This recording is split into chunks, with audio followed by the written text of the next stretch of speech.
신학 수업에 오신 여러분들을 환영합니다. 오늘은 5번째 챕터 선한창조의 4번째 소주제입니다. 소주제 제목은 삼일체 창조 생태학입니다.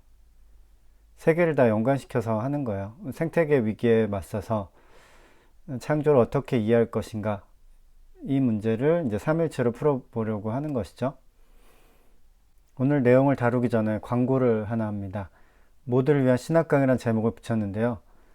원하시는 분들에게 가서 제가 신학 강의를 하려고 합니다. 교재는 이제 밀리오레의 기독교 조직 신학개론, 이 책을 가지고 할 거고요. 저는 두류대학교에서 PhD를 받았고 감리교 신학대학교 개공교수입니다. 강의 구성은 2시간짜리 강의를 10번, 그래서 매주 하든지 격주 하든지 매월 하든지 그것은 조정해서 할 수 있을 것 같고요. 목표는 그리스도교 바르게 이해하기입니다. 제가 새롭게 이야기로 할까 하다가 그다지 새로운 건 아니에요. 왜냐하면 기독교 조직 신학개론 책은 오랫동안 정리해서 쓰여진 책입니다. 그래서 새롭다기보다는 제대로 바르게 이해하는 것이라고 생각하면 될 것 같습니다. 덧붙여서 이제 궁금한 질문들을 다루면 될 것 같고요. 주제는 이런 것들입니다. 성경을 많이 읽으면 읽을수록 좋을까? 아담과 하와는 정말 인류 최초의 인간일까? 이런 주제들. 이순신 장군은 어디 있을까? 제 이메일로 연락을 주십시오. 이메일로 연락을 주시면 강의 일정과 조건들 한번 협의해 볼 수 있을 것 같습니다. 밀리오레는 자연에 대한 기독교의 접근 방법을 3가지로 나누고 있습니다. 첫 번째, 변증법적 접근입니다. 변증법적 접근은 기독교 전통을 옹호하는 데 주안점을 가지고 있습니다. 굉장히 수세적인 접근 방법이고요. 두 번째는 과정신학적 접근 방법입니다. 현대적 과학적 접근 방법입니다. 이것은 기독교 전통을 새롭게 이해하는 측면에서 가치가 있고요. 또 현대적 과학적 접근 방법이기 때문에 과학이나 자연에 대해서 굉장히 친화적입니다. 그래서 현대 이론과 잘 맞아떨어집니다. 하지만 이것의 문제는 이것이 과연 기독교적인가, 그리스도교적인가, 그리스도교의 어떤 정통성을 가지고 있나, 이런 거를 좀 생각해 볼 필요가 있는 접근 방법입니다. 밀리오레는 이제 3번째로 주장합니다. 개혁주의적 삼위일체적 접근 방법입니다. 이것은 이제 교제의 존재론에 기반을 두고 있고요.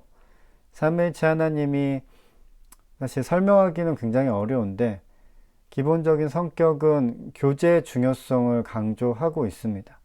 그래서 우리가 자연에 대해서 접근할 때 하나님께서 교제론적으로 존재하는 것처럼 우리도 그런 관계를 중요하게 생각하면서 자연 속에서 살아가야 하지 않나, 이런 접근 방법이 개혁주의적 삼위일체적 접근 방법입니다. 창조에 대한 그리스도교의 이해가 중요한 이유는 지금 전 지구적인 생태계 위기에 맞이하고 있기 때문입니다. 사실 이대로 가다가는 다 죽게 돼 있어요, 인간이.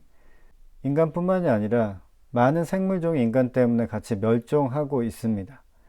그래서 인간이 죽으면 오히려 다른 생물들이 번성할 수도 있는데 그래도 인간이 살아야 하잖아요. 전 지구적 생태계 위기를 또 인간이 초래하고 있어서 이것에 대한 책임을 져야 합니다. 온전한 책임이 기독교에 있는 것은 아닙니다. 하지만 기독교도 당연히 책임을 져야 하는 것이고요. 그래서 어떻게 이 전 지구적 생태계 위기를 극복할 수 있을 것인가에 대해서 심각하게 고민하고 그 방안들을 수립해 나가야 한다고 생각합니다. 삼일체적 창조론의 근거를 밀리오레는 3가지로 들고 있습니다. 첫 번째는 창조 세계에 대한 하나님의 초월성과 내재성을 결합합니다. 그래서 이제 삼일체적 창조론이 옳다라고 하는 거고요. 하나님의 초월성만 강조하다 보면 하나님은 세상과 동떨어진 존재고, 하나님의 내재성만 강조하다 보면 그냥 인간을 다루는 것으로 혹은 자연 세계를 다루는 것으로 이제 충분하게 됩니다. 그래서 이제 둘 다 문제가 있기 때문에 초월성과 내재성을 모두 결합하는 쪽으로 창조를 생각하는 것이 적합하다고 주장하는 거죠. 삼일체론 하나님이 성령 안에서 성자를 통해 창조자가 된다고 확증함으로써 창조의 행동 속에 하나님의 초월성과 내재성을 결합한다. 성부, 성자, 성령이 다 들어가긴 했는데 더 중요한 것은 초월성과 내재성을 다 존중해야 한다는 것이고요. 삼일체적 창조론은 성령론이 조금 더 강조가 됩니다. 삼일체적 창조론의 근거 두 번째가 좀 주목해 볼 필요가 있을 것 같아요. 창조 세계의 통일성과 다양성의 근본 뿌리는 삼위일체 하나님의 삶이다 라는 점에서 삼위일체적 창조론을 주장해야 한다라는 것이고요. 그 밑에 읽어보면 실제 통일성과 다양성이라는 상반된 두 요소를 어떻게 결합시킬 것인지는 철학과 신학의 영원한 숙제다. 세상 안에 있는 존재들이 너무나 다 다르잖아요. 다양성이라는 건 인정할 수밖에 없는 건데 그렇다면 통일성을 인정해야 하는가, 받아들여야 하는가, 이것이 숙제죠. 근데 받아들이지 않게 되면, 특별히 인간이 받아들이지 않게 되면 이 창조 세계에 굉장한 위협이 됩니다. 인간 안에서 통일성을 찾을 수 있을까? 찾을 수 있을 수도 있는데, 네, 이렇게 되면 이제 생태계 친화적이지는 않게 되는 거죠. 세 번째, 삼위일체적 창조론의 근거입니다. 창조의 선함을 긍정하고 창조의 완성에 대한 소망을 강조하기 위해서는 삼위일체적 창조론을 주장해야 한다라는 거죠. 이 부분은 특별히 이제 관계의 역사 관점에서 창조론을 이해하자라고 하는 겁니다. 그 밑부분을 읽어보면요. 창조는 하나님의 사랑으로 시작하여 그분의 은혜로 계속되며 생명을 주시는 하나님의 성령에 의해 완성될 것이다. 역시나 이제 성령을 강조하고 있고요. 따라서 창조를 역동적이며 미완성된 실제로서 이해하기 위해 적합한 유일한 지평은 바로 삼위일체 하나님이 창조 세계와 맺는 관계의 역사다. 삼위일체적 창조론은 창조를 완성된 것으로 보지 않습니다. 성령에 의해서 이제 지속적으로 계속 완성되어 가고 있는 것으로 보는 관점이고요. 그래서 이제 관계 역사이죠.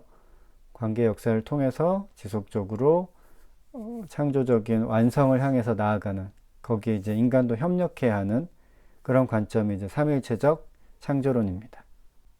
생태계 위기에 맞서서 우리가 창조론을 다시금 고민해 봐야 하는데 그것에 적합한 창조론은 삼위일체적 창조론이다라는 밀요의 주장이었습니다. 들어주셔서 고맙습니다.